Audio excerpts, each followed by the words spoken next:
Hello everyone. I'm going to try to knit another sweater this year. So I bought this green yarn. It's made of 100% wool and it's quite thick, so I hope it will be quick to make this sweater. Last time I used a very thin wool and 3mm needles, and it took me all winter to create that sweater. So I hope I'll be able to finish this before winter actually starts. Online it said to use this wool with 9mm needles, so I bought those as well. And I'm going to try to make a fun little cardigan. First I made a little mock-up of which stitches I wanted to use. So I made this ribbed pattern which I'll use for the bottom of the cardigan. Then I measured the size of my waist, so I actually know how many stitches I need for the real cardigan. And after doing all these measurements and calculations, I could unravel my test swatch and get started on the real project.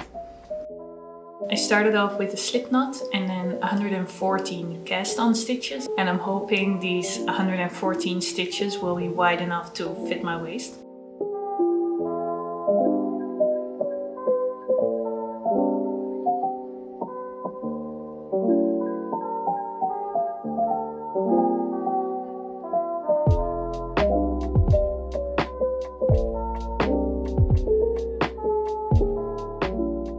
Now I'll start creating the ribbed pattern, which you do by doing a knit and then a purl, knit, purl, knit, purl. So you switch them every time. That way you get these vertical lines, which creates a ribbed effect. I think I'll do that for around 7 layers, but I'll see as I go along.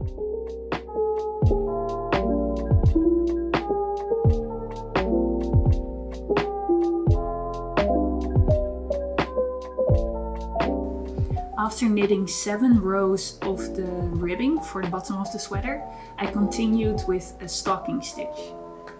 So a stocking stitch means that you use only knit on the outside and then purl on the inside. And this creates a very flat, smooth surface.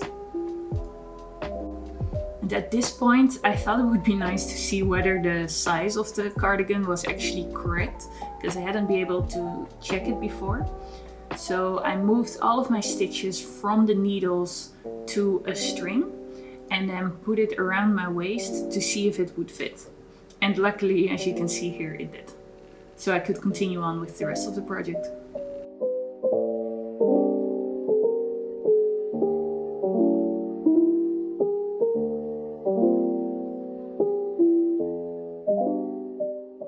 When the cardigan was long enough to reach my armpits, I split up the stitches on my needles in 3 different parts, namely the back, the left front and the right front, and then I started to knit each of these 3 parts individually. I've been knitting for a while now, and I'm starting to notice that the edges of my cardigan are starting to curl inwards. I think it's because I just used a plain stitch at the front, so there's not any texture to hold it back. So what I've decided to do is to take it out row by row, and then using a crochet needle put in a ribbed horizontal texture. So I already did that on the other side, and as you can see now it doesn't curl up anymore.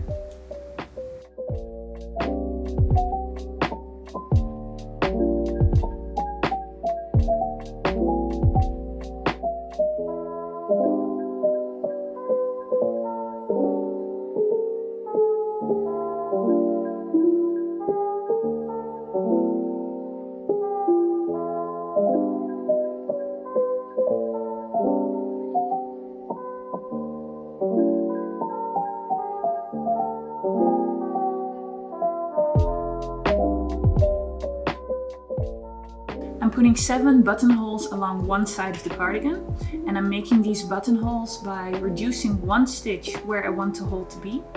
Then I finish that row, and when I come up to the next row and when I see that buttonhole again, I increase with 1 stitch so I can fill up the space again.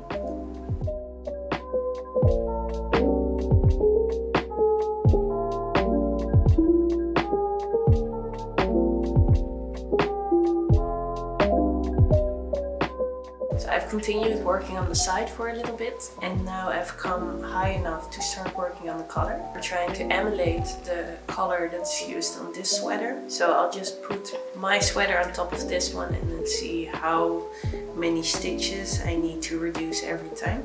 And I think I'll start off by reducing 5 stitches, then 4, 3, 2, 1, until I have this nice curve and until I've reached the point on the shoulder. I'm making all of these decreases by making 2 stitches and then pulling the first one over the second. So then I only have 1 stitch instead of 2. And I keep doing this for however many stitches I have to decrease. I finished knitting the entire bodice of the sweater. Took me a few nights, but now we're here. Now I'm going to attach the front and the back together by attaching the 2 shoulders. Here I'm just using the leftover yarn that's hanging from the sweater and the needle to stitch the 2 sides together and to basically make some seams.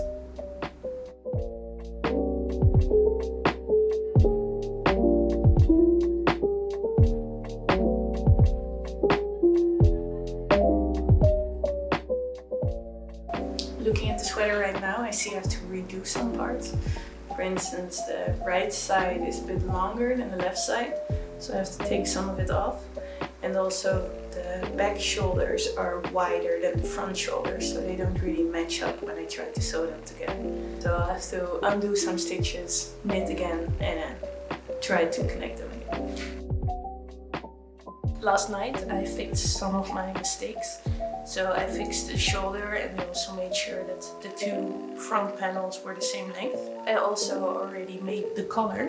The collar is just a long strip of rib knitting. Now I'm working on attaching it to the top of the sweater. So I'm attaching it by taking a needle and then using a thread to loop the loopy sides of both sides together. I already finished one of the sleeves and now I'm going to show you how I'm making the second one. I'm starting off with 22 stitches and I'm doing it in the ribbed effect, so with knit, purl, and this is exactly the width that fits around my wrist, so it's nice and tight. I've done 10 rows of the ribbing stitch and now it's long enough to cover my wrist, like so. And now I'm going to double up on every stitch. So instead of 24 stitches, I will have 44. And then I will use a moss stitch to create the rest of the sleeve. But I did some math, and for every 8 rows I have to increase 2 stitches. So the top of the sleeve is going to be bigger than the bottom. So the thing is that I'm doing this moss stitch to get this very fluffy and bubbly texture on the sleeve. And I'm doing it using the Norwegian way of knitting. So that means that your thread is always behind the needles on your left hand. So as you can see, this way I don't have to flip the thread back and forth, which you do have to do with the English way.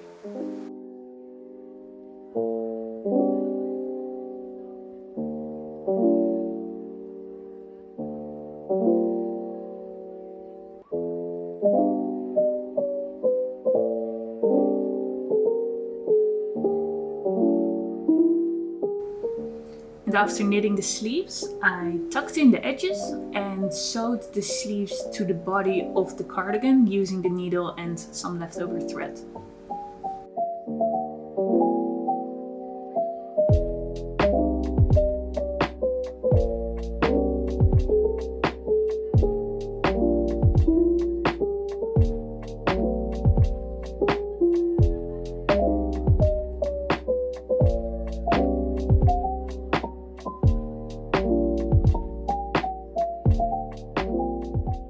Finished and attached both of the sleeves and I really like how they turned out. They're really big and really fluffy and warm. What I'm not liking, however, is the collar. I think it's a bit too long. It falls off my shoulders. So what I think I'm gonna do is to redo the collar. So I'm going to detach this one. And instead of making a long strip of the collar and then attaching it to the sweater like I did before, I'm going to pick up the stitches along the edge of the collar and then use those to knit the collar, if that makes any sense. So that way you have the exact right length of the collar and it's not going to be too big like this one.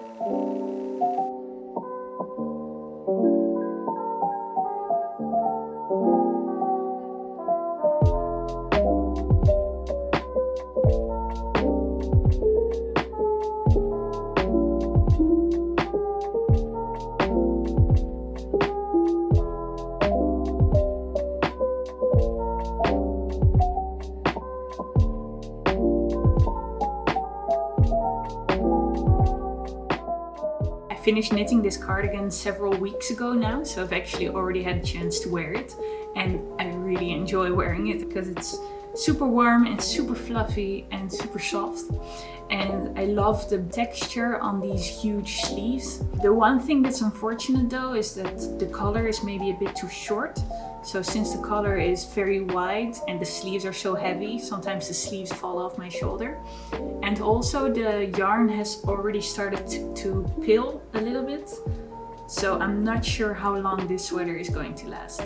But I think it turned out really great for my first cardigan, and I'm definitely excited to start knitting more. See you next time!